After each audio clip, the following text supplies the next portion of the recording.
I think that the offense, I mean, this is my thing. I don't necessarily think I actually think it could have worked with Kellen Moore. I just think someone needed to hold his hand in certain moments because like he still had one of the top scoring offenses in football, He but did. there was just moments where he just brain farted, man. So it's Is like that attributed to Kellen Moore, or is that attributed to the players on the field I think having that that well, top? Well, I think the players ain't got nothing to do with throwing the ball on second and two on in the goal line. They gonna run the play, and I think it's first gonna lean on the offensive coordinator because if you're calling plays, because you got to think like this, like the defense these dudes are smart too, so it's like if you're calling like say you're calling press coverage, right, or something that's has the cornerbacks in front of them, right, and Mhm. you're calling routes that are going to cause Ooh, the I cor love the that you're wide saying wide this. I receiver to love that you're break in saying front this. of him, then that's like, yeah, like you could have Jerry Rice out there. But if I'm watching dude's hips, I know he's gonna turn around. So it's like, So, yeah, with you can you run a better route, but it's like that play is not helping you either. You know what I'm so saying? with you saying that, isn't it the quarterback's responsibility to call the audible at the line? Well, this is what I'll say. If their offense is based around that, you got to remember every man in every marriage ain't the man in the marriage, though. You know what I'm saying?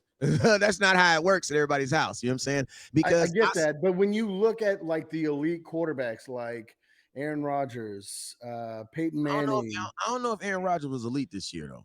No, he wasn't. I won't call Aaron Rodgers elite. He's at the end of his career. That offensive line for the Packers was shaky.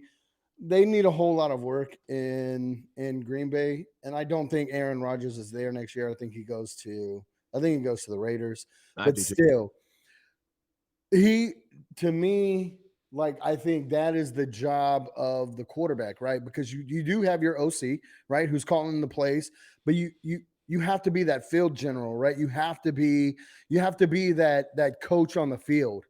And I If don't they're think Dak is that. this is the thing.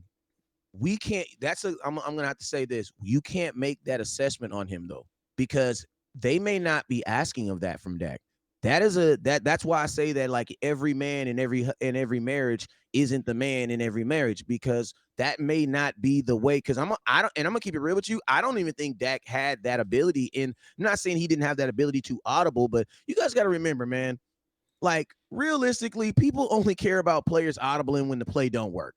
You know what I'm saying? Like That's true. these are all things that people think about after the play. Like after Dak throws an interception, they're like, "Well, Dak should have audibled out of that play." What's like, well, if that's the case, Dak should go play the lottery, because if that's the case, Dak knows how to read the future, because he don't know if it's going to be, he doesn't know these things that are happening.